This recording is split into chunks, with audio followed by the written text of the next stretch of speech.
Welcome to our presentation on how to sync ACT and the Outlook Exchange calendar.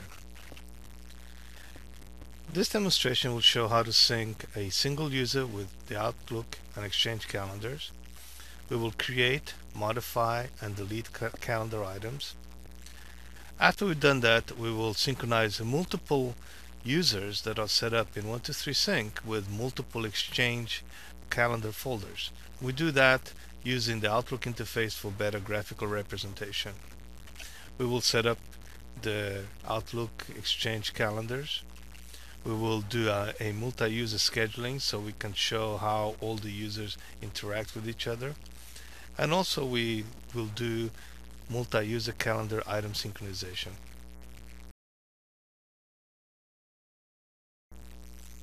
So let's just look at our testing environment. Here on our ACT database, we can see we have set up 3 users. We have Tom last Tom that we have as username Tom, and Tom2 and Tom3. These 3 users basically are native users in ACT, and they can schedule activities for each other. For the single user, we're going to use the Tom username.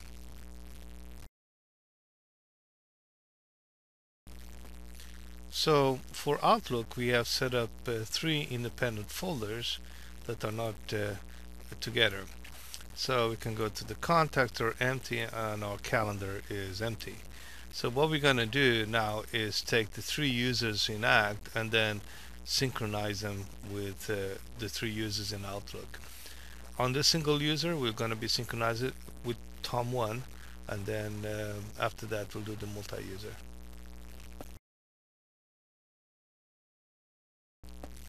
So let's get now to 123 Sync and select the folders. Here's the Tom1 folder. We select the contacts. So we're going to put the contacts there. Then let's just select the calendar.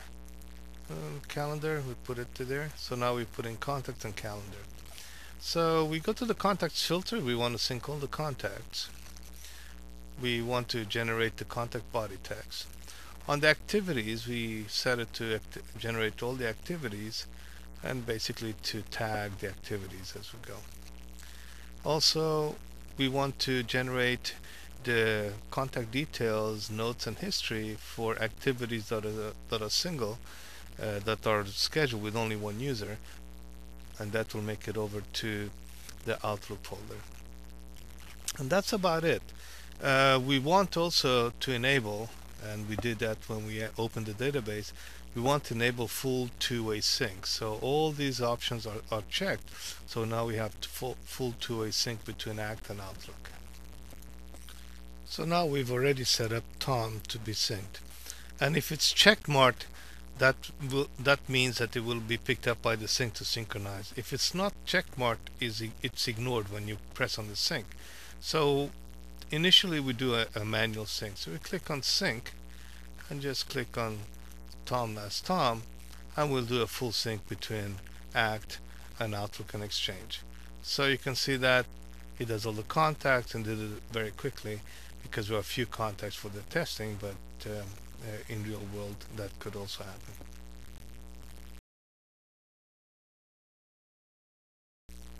So before we start doing the testing, so we don't have to go back to the user interface of 123 Sync, we're gonna create a shortcut.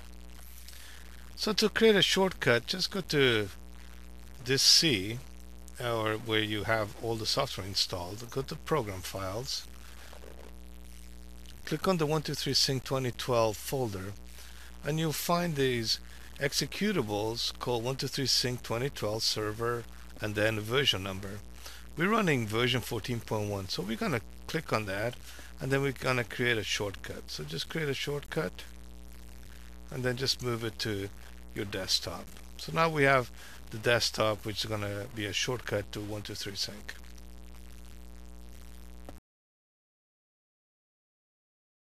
So now that we have created a shortcut, let's go and edit a few things on the shortcut. Let's go to Properties on the shortcut. We have it there, and then we're going to just call it, that's the name of it, and then we're going to add a parameter -i means interactive, and then minus P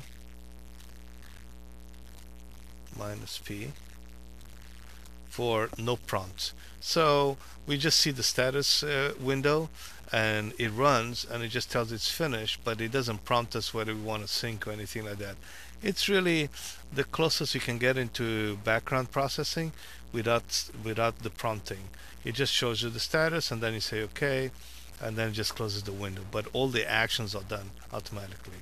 Click on apply, and you're now done.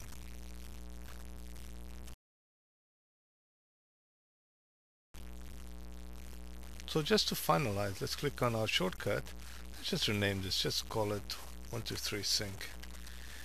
And then we just take the shortcut and we'll just move it to the corner, right on the right hand corner, so when we click on it, it's easy to find. There.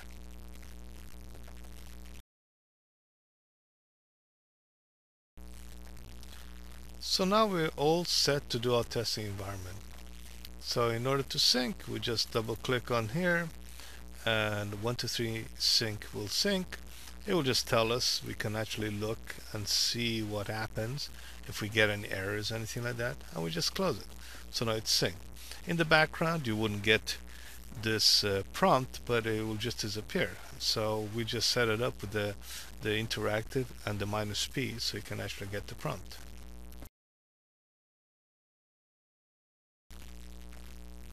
So let's go back to Act now.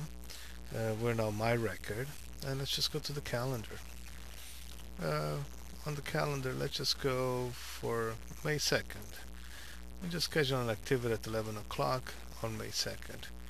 Click Schedule, click a meeting. This is a meeting May 2nd with Tom. Click OK. So now it's scheduled for May 2nd. So we just go into 123 sync, click on 123 sync, it runs, and then it's completed, and then we can go back to Outlook and then just look at the calendar, and here we have.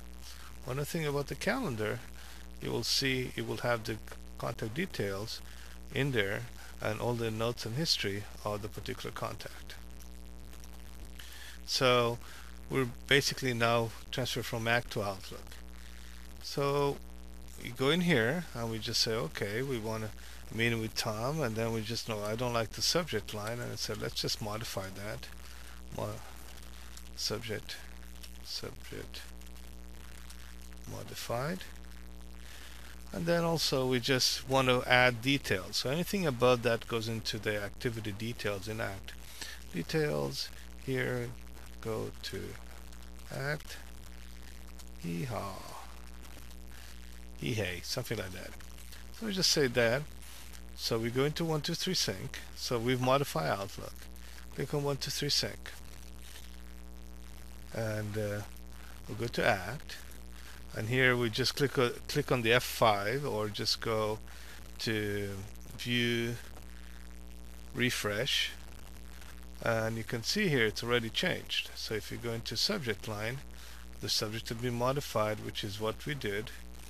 That's what we wrote here. Subject has been modified, right?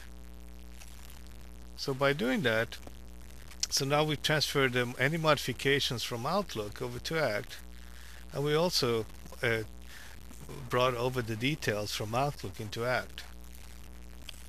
Having done that, so we take into Act and we say, okay, we've got to take this activity and then let's just move it down and see what happens. So we just moved with the cursor, and let's go to 123 sync and sync, and it's synced. So we go to Outlook. So now instead of being 11, it's at noon. So we gotta look what time is it? It's 12:30. So this is 12:30 here, and it's 12:30 in Outlook. So in Outlook, let's just close Outlook and open it again. Click on Outlook again, and that will start Outlook.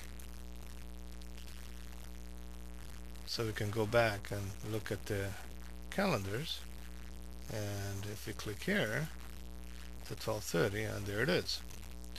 So we can also decide, okay, we can actually move the calendar appointment into 9 o'clock in Outlook. So getting into 123 Sync, you just click 123 Sync, and now it finds out it's been changed in Outlook. So you go to Act, go F5, and there it is. So changing updates and modifications are fully synced by the 123 synchronizer. And when running in the background, this is fully supported. So then let's just go to Outlook, and then on Friday just create a meeting here and say test meeting on Friday, and then if you click on 123 Sync, and now you have a new meeting in Outlook. The meeting has been synchronized. If you go F5, there it is. So whether you create an Act or Outlook, they're fully synchronized. And of course, if you go in Outlook and you delete the meeting, just click here, and then now that's been deleted.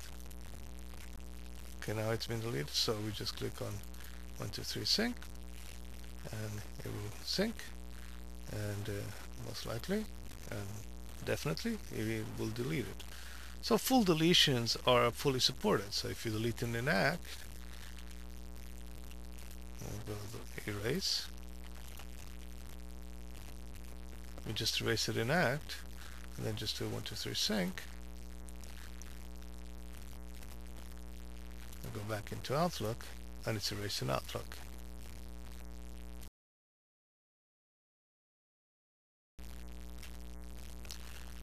One two three Sync supports all recurring activities modifications between Act and Outlook. So if you add, create, delete, modify in Act, it's supported in Outlook. From Outlook to Act, everything is supported except if you do any modifications to the dates, details, and so on within the activity. A single instance clearing deletion of recurring activities from Outlook to Act is supported, as well as the creation of new ones.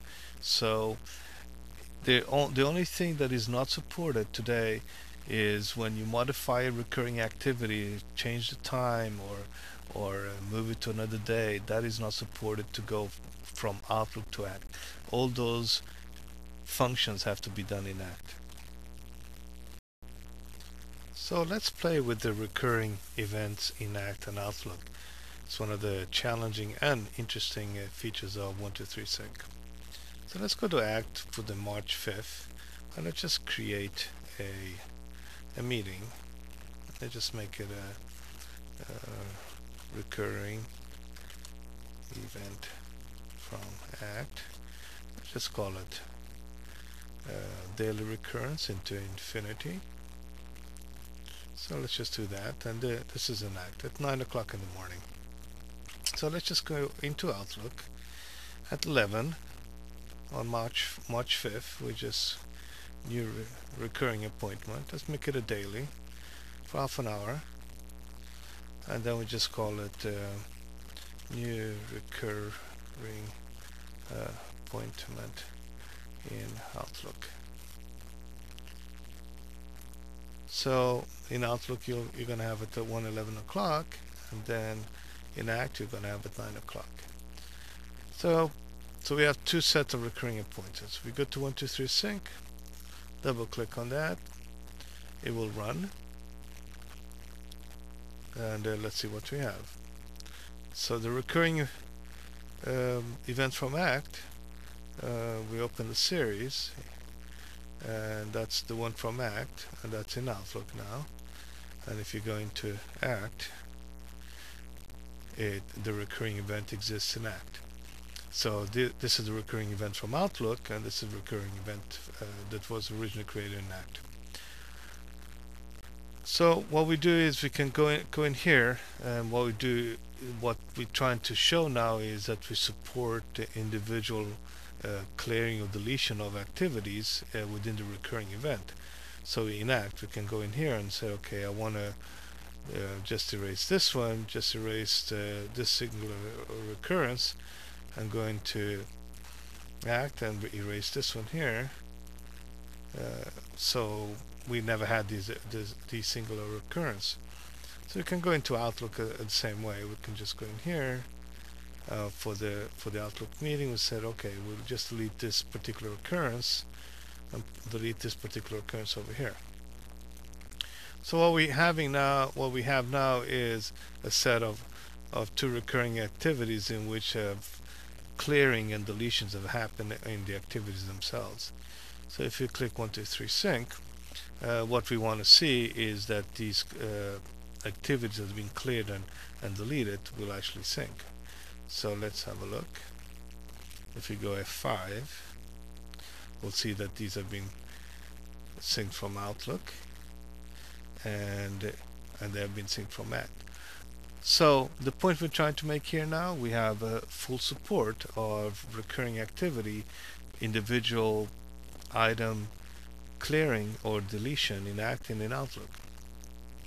So we can go into Act and we say, okay, we're going to move this recurring activity over to 730, and we do all the occurrences. So these occurrences go to 730. Same way, we just click on the sync, and let's look in Outlook, and we should get 730 here. There they are, all at 730. Now if you move these in Outlook, they will not sync back into Act because the Act has a bug that will create duplicates, so we don't support that. But we support all the clearing and the full deletion of the series. So if you go in here and click deletion of the full series of recurring events and then just run a 1, 2, 3 sync, it will delete the whole series from Act. Let's go into Act, click F5 to see what we have, and the whole series is deleted.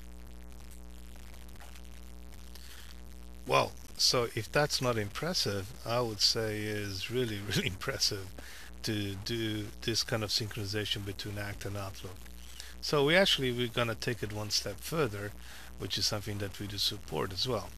Let's look at the Wednesday recurring activity, and what we're going to do, what we're trying to show now is the modification of an individual recurring activity in Act. What Act does, it creates a singular activity, and we actually simulate that with Outlook. So let's just go into this activity, just open it, and we just call it 111, or just something just to change it. And Act says, do you want to edit everything? We just want to edit this particular recurrence. So what we now have is a singular occurrence with the recurring activities here and with a single one there. It would be nice to have this sync into Outlook. So let's just see if it syncs. So let's sync and click on that, and let's just check in at what we get in Outlook. Well, guess what? Here it is. Here is the activity in Outlook. So we support individual modifications to recurring activities the same way that Act does, from Act over to Outlook. Well, now we're getting excited here. So let's just push this puppy a little bit further.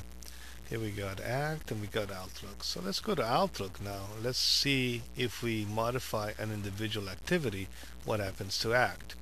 Not the whole series, just a modification of an individual activity. So in Outlook, you do that by opening the occurrence, and you say, whoa, okay, let's just call it, this is recurring event EV, let's call it 222s. So now we've modified this on an individual activity in Outlook. So that changes that in Outlook, and let's see how 1, 2, 3 sync will actually deal with such an event. So let's just run 1, 2, 3 sync, and let's look at Act.